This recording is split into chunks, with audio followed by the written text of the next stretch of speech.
this is Simply Sarah T, and I wanted to come in here because I really want every American to listen.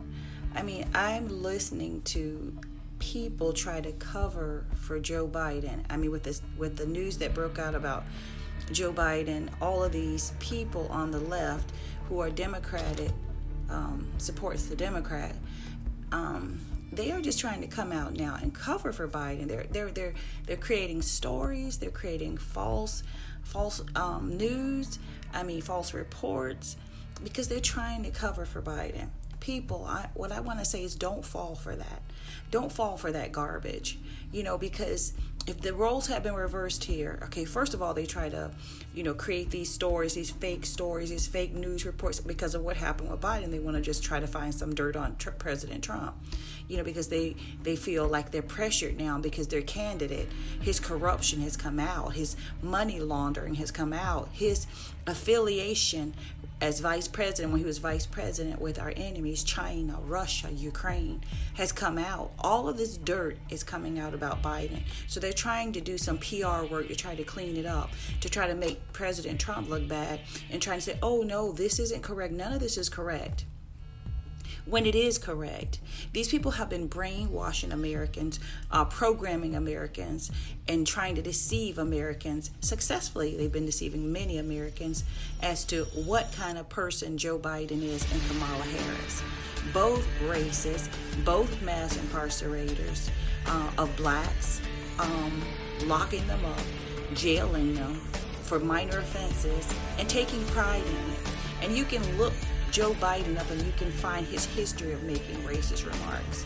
In fact, you can go to Breitbart and you can find at least 10 instances where Biden made racist remarks during his career as a politician.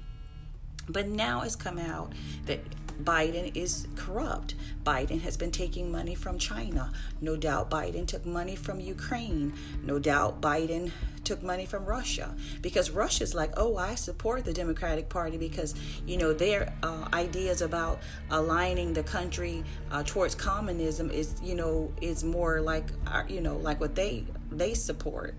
Communism. We don't want that here in America. We enjoy our freedoms. We enjoy liberty, religious freedoms, constitutional rights observed. And that's President Donald J. Trump. It's not Joe Biden. It's not Kamala Harris. These are two dictators, two tyrants. So I'm warning you. I'm saying, America, don't go to the polls and vote for this. Don't go to the polls and vote for oppression and tyranny. Have people tell you what to do, control your speech, control your actions, what you can do and cannot do, control you. And they're in support of lawlessness and chaos and anarchy. Those people out there on the streets are their people, their terror groups.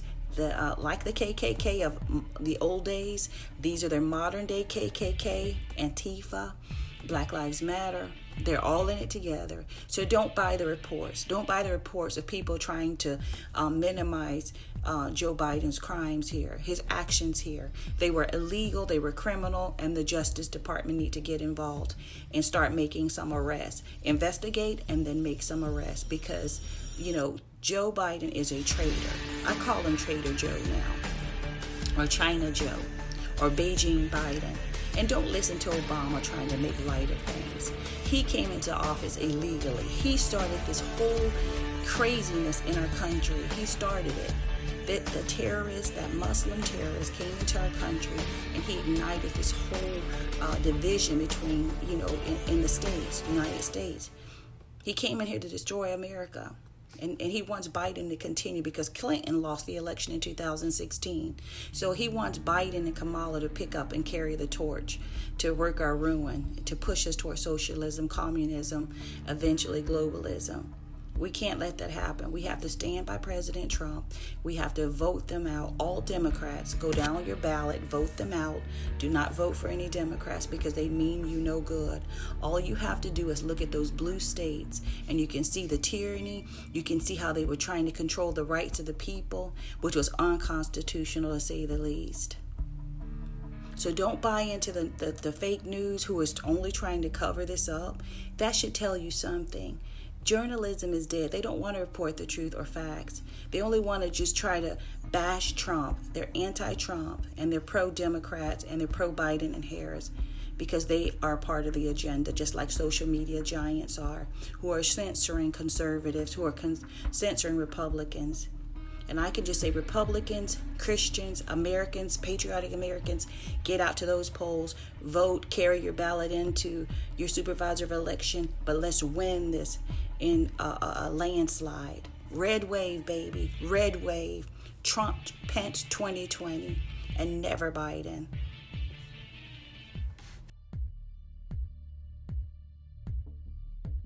The laptop of Hunter Biden, son of Democratic presidential nominee Joe Biden, has now been verified by several sources, including by congressional staffers and by cross-reference Secret Service logs. Now, several legacy news outlets wrote stories claiming the laptop scandal was Russian disinformation, yet with the caveat that they have no evidence of it being Russian disinformation. The FBI and Department of Justice, meanwhile, have stated it does not appear to be Russian disinformation, and the FBI confirmed it has possession of Hunter Biden's laptop. Now, this laptop and emails on it are raising allegations that Hunter Biden capitalized on Joe Biden's former position of vice president for profit, including with large-scale deals in China, Russia, and Ukraine, along with allegations of quid pro quo and also sex trafficking. It doesn't matter what side you're on here. Journalism, freedom of speech dictates, the First Amendment dictates that when a story like this drops, and it's not been denied by the people it's accusing for 6 days now, clearly there's something there that they want to hide. The job of a newspaper, of a television network, of anybody, frankly, in the media who believes in freedom of speech and believes in journalism, is to go and investigate the allegations the New York Post has made. It's not the job of tech giants like Facebook and Twitter to have an instinctive reaction to suppress every element of that story, or for most of the mainstream media to say nothing to see here. In fact, the only story is this terrible smear on the Bidens. And I would say to you, Tucker, imagine if we switched the names around. Imagine if this story was about Donald Trump Jr. and Donald Trump. What would be happening? Do you think that the tech giants would be suppressing the story? Would the mainstream media be ignoring the story, saying that it's all just an unfair smear on the Trumps? If you reverse this, Tucker, it would be a completely different situation, and they would all be behaving in a completely different manner. This is one of the most extraordinary collective suppressions of freedom of speech that I have ever seen.